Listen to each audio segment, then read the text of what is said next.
In this video, we're going to discuss the final two speeches in a public forum debate, the summary speech and the final focus.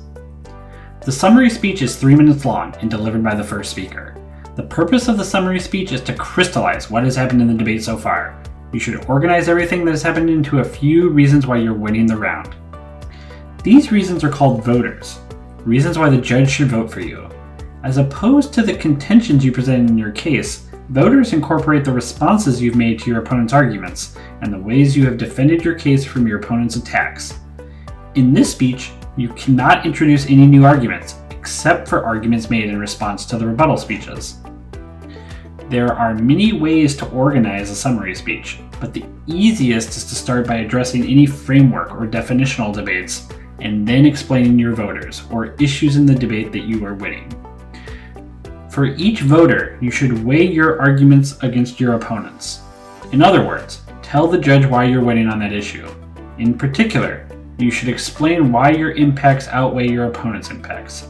See our video on impacts for more ideas about how to do this. If there is a weighing mechanism being used in the round, like cost-benefit analysis or saving the most lives, make sure you use it to explain why you are winning.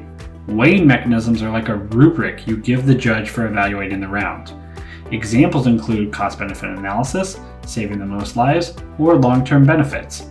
Both teams can agree on a weighing mechanism at the beginning of the debate, or they can each advocate for a different weighing mechanism and make that part of the debate. Here's an example summary speech outline. If you were on the pro side of the resolution, resolved, the United States should adopt a declaratory nuclear policy of no first use, the speech starts with a discussion of the weighing mechanism, and then 3 voters. The final focus is a 2-minute speech delivered by the second speaker. This is your last time to make an impression on the judge before they vote. You should talk about the same voters that the first speaker talked about and address them in the same order. Except now you're comparing your voters to your opponent's voters. Again, no new arguments can be made in the speech. You should spend the first 1.5 minutes of your speech clearly explaining why you've won your voters. Then, in the last 30 seconds, you should tell the judge in just a couple of sentences explicitly why they should vote for you. These last few moments of the round should focus on telling a story about why you won the round, building an easy-to-follow narrative using powerful rhetoric and illustrative language. Those are the tips we have for the summary and final focus speeches for today. Tune in next time as we go over more advice about how to advance in public forum debate.